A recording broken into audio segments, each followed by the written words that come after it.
This is Wellness Wednesday, brought to you in part by Intermountain Healthcare. In today's Wellness Wednesday, we're talking about the heat and the dangers it poses to you and your children. Joining us today, we have Jessica Strong. She's the Community Health Manager at Primary Children's Hospital. Jessica, you're going to talk about how to prevent child heat-related injuries. You know, all the stories that we've covered over the years here that I've been at Fox 13. Children stuck and, not living through a hot car experience. Those stick out to me. They stay with you. They're horrific. How often does that happen here in the state of Utah? Across the country, we have about 50 fatalities every year, and we don't have as many here in Utah, but we have had about 13 over the last 10 or 15 years in Utah. We know that it's hot outside, the weather is just crazy, so it's a good reminder to never leave a child in a car, even for a minute.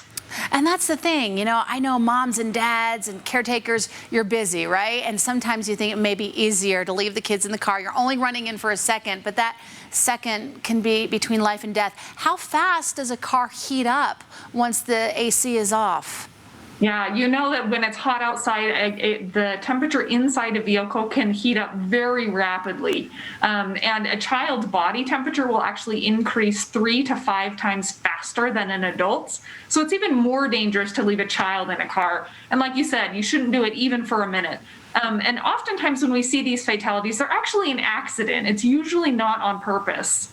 So how can we prevent these accidents from happening?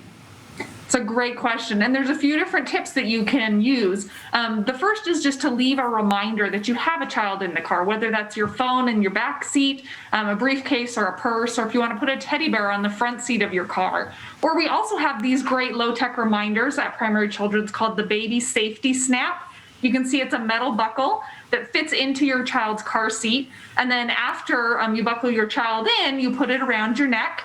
And when you drive to your destination, it will help remind you that there's a child in the back seat so you don't accidentally forget. That is a good reminder. How can people get a hold of one of those? Yeah, you can order them for free on our website at primarychildrens.org/safety.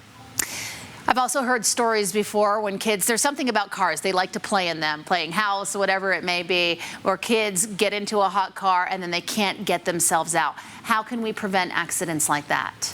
Yeah, it's true. The largest portion of children that die in hot cars are children that were accidentally left, but the second largest group is the one you're describing, kids that climb into a car to play. Maybe they're playing hide and seek. So we like to remind all drivers to keep your car doors locked, even if it's in your driveway or in your garage, to prevent kids from getting into a car, and then teach your children that cars are not a good place to play. Absolutely. I think telling your children and talking to them about the dangers, really making an impression on them, so they can then pass the word to their peers as well to stay away from those dangers. Jessica Strong with Primary Children's Hospital, thank you so much.